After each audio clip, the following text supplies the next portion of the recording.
Salam sejahtera buat kita semua. Pada segmen yang ketiga ini, kita masih melanjutkan untuk menjawab pertanyaan mengapa kajian aspek sosial dan pengembangan komunitas dibutuhkan di dalam perencanaan. Pada segmen yang ketiga ini, saya akan menjawab pertanyaan tersebut dari sisi kebutuhan informasi sosial dalam analisis dan output perencanaan. Kalau kita melihat bahwa sebuah rencana itu menghasilkan sebuah output, kita lihat pada yang paling bawah ada output perencanaan, itu berbagai macam outputnya ya. Bisa berupa organisasi ruang misalnya, pengaturan mana kawasan lindung, kawasan budidaya, kawasan strategis misalnya. Ada juga misalnya tujuan perencanaan sebagai misalnya pusat batik Nusantara atau pusat manufaktur, pusat budaya Melayu, pusat budaya Jawa dan seterusnya. Apapun output tersebut tentu sangat bergantung dari desain atau maksud dari perencanaan itu dibuat.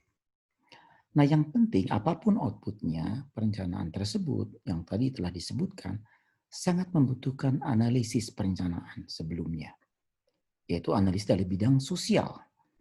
Agar kita mengetahui output tersebut, kita membutuhkan analisis yang mencoba melihat misalnya kemampuan kerjasama dan resolusi konflik antar berbagai macam kelompok masyarakat. Informasi ini dibutuhkan karena planning pada intinya adalah sebuah tindak kolektif antar berbagai macam aktor. Sehingga kita perlu melihat bagaimana kemampuan masyarakat tersebut dalam membangun sebuah kerjasama. Apakah mereka punya modal sosial yang cukup kuat untuk bekerja secara kolektif misalnya. Yang kedua juga kita lihat di sini, kita membutuhkan satu analisis terkait dengan hubungan kuasa antar berbagai macam aktor. Siapa aktor yang kuat di sana, bagaimana pengaruhnya, apa kepentingannya terhadap sebuah tujuan perencanaan yang kita buat. Kemudian kita lihat juga struktur kesempatan dan akses terhadap sumber daya. Mungkin ada sebagian orang yang punya akses lebih baik terhadap satu sumber daya finansial, sumber daya pendidikan, dan sebagainya.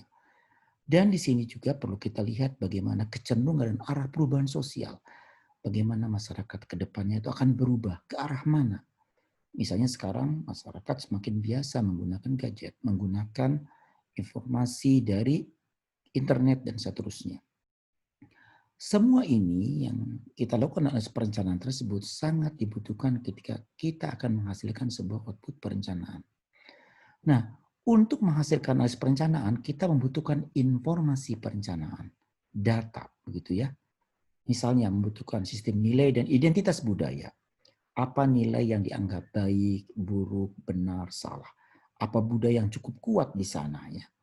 Kemudian bagaimana struktur dan stratifikasi sosial. Kemudian juga apakah ada pengelompokan sosial di sana. Berdasarkan apa pengelompokan tersebut. Kemudian juga berdasarkan apa terjadi stratifikasi sosial di daerah tersebut. Kemudian bagaimana sejarah kerjasama di sana. Apakah pernah ada program-program di sana yang pernah dikerjakan secara kolektif. Kemudian juga kita lihat bagaimana konflik yang pernah terjadi di sana.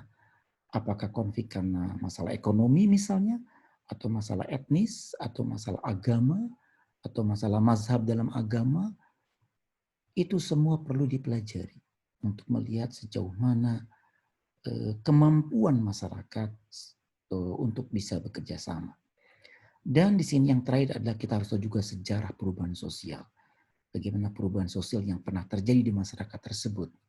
Bagaimana kekuatan-kekuatan tersebut terjadi. Apa faktor-faktor penyebabnya terjadinya perubahan sosial. Yang semua informasi ini akan kita butuhkan ketika kita akan melihat ke depan bagaimana kecenderungan perubahan sosial yang terjadi. Jadi kita lihat berdasarkan skema ini bahwa output perencanaan itu sangat membutuhkan analisis sosial, dan analisis sosial sangat membutuhkan informasi dalam bidang sosial. Sebagai contoh di sini misalnya budaya, ya. Budaya tentu maknanya luas. Bisa ada yang terlihat, tangible, ada yang intangible product. Seperti sistem nilai, norma, itu adalah sesuatu yang tidak kelihatan, mana yang baik, mana yang buruk, mana yang benar. Ada seni, ya, kemudian ada tradisi yang berkembang, ada bahasa, semua adalah budaya yang terus berkembang. Tentu budayanya sangat mempengaruhi bagaimana sebuah kota itu memiliki sebuah wajah begitu ya. Kalau masyarakatnya budaya yang sangat baik dalam berlalu lintas, maka akan kita melihat suasana lalu lintas yang sangat baik. Kalau budayanya memang sangat kuat dalam kebersihan, akan mempengaruhi juga bagaimana kebersihan sebuah kota. Kalau sistem nilainya misalnya sangat menekankan kerja keras, entrepreneurship, ya, maka kota tersebut akan bisa tumbuh lebih cepat daripada kota-kota yang lain. Kalau ada norma-norma yang ditegakkan di sana, yang enggak apresiasi kepada yang berhasil, kemudian ada semangat untuk membantu yang lain juga cukup kuat, maka kemajuan-kemajuan kolektif di dalam kota tersebut juga akan tercapai dengan lebih cepat dibandingkan dengan kota-kota yang tidak memiliki norma tersebut. Nah, kita lihat juga yang lain, misalnya pengelompokan sosial, kerjasama, dan berjejaring. Masyarakat yang misalnya punya kemampuan kerjasama yang sangat bagus, punya sejarah yang bagus dalam membangun sebuah program bersama, dalam menjalankan program itu secara bersama.